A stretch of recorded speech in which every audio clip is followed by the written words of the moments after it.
2013 সালের 5 ও 6 মে 13 দফা দাবিতে মতিঝিলের শাপলা চত্বরে জড়ো হন হেফাজতের কয়েক লাখ নেতাকর্মী। ছত্রভঙ্গ করতে অভিযানে নামে আইনশৃঙ্খলা বাহিনী। শুরু হয় রক্তক্ষয়ী সংঘর্ষ।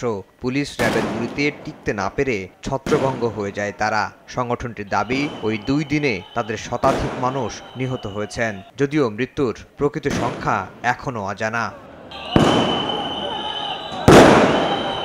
শাপলা চত্বরের ঘটনাকে গণহত্যা দাবি করে সাবেক প্রধানমন্ত্রী শেখ হাসিনা, সাবেক স্বরাষ্ট্রমন্ত্রী মহিউদ্দিন খান আলমগীর, ওই সময়ের ডিএমপি কমিশনার বেনজির আহমেদ সহ আইনশৃঙ্খলা বাহিনীর ঊর্ধ্বতন কর্মকর্তাদের আসামি করে গত বছরের 27 নভেম্বর অভিযোগ দায়ের করে হেফাজতে ইসলাম।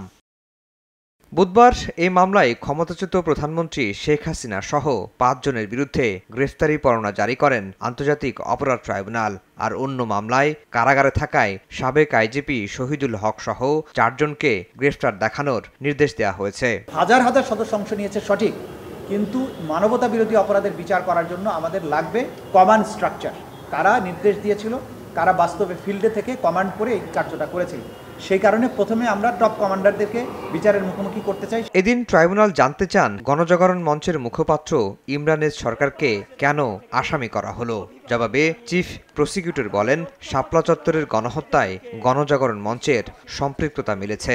ইমরান সরকার গণজাগরণ মঞ্চের মুখপাত্র হিসাবে সে নিজে সরকারের যে সমস্ত ঊর্ধ্বতন কর্তৃপক্ষ, প্রাইম মিনিস্টার থেকে শুরু করে স্বরাষ্ট্রমন্ত্রী, র্যাবের প্রধান এবং পুলিশের কর্মকর্তাদের সাথে বিভিন্ন সময় বৈঠক করে এই শাপলা চত্বরে যে পরিচালিত অভিযান ছিল সেটির পরিকল্পনায়ও তিনি অংশগ্রহণ করেছিলেন।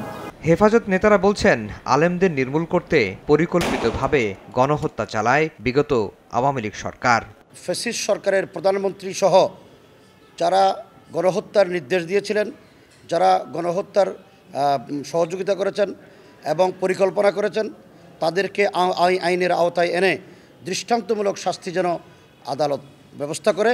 আগামী 12ই মে তদন্ত প্রতিবেদন দাখিলের নির্দেশ দিয়েছেন বিশেষ ট্রাইব্যুনাল। প্রসিকিউশন বলছে, তদন্তে আরও যাদের নাম আসবে তাদের বিরুদ্ধেও নেওয়া হবে ব্যবস্থা।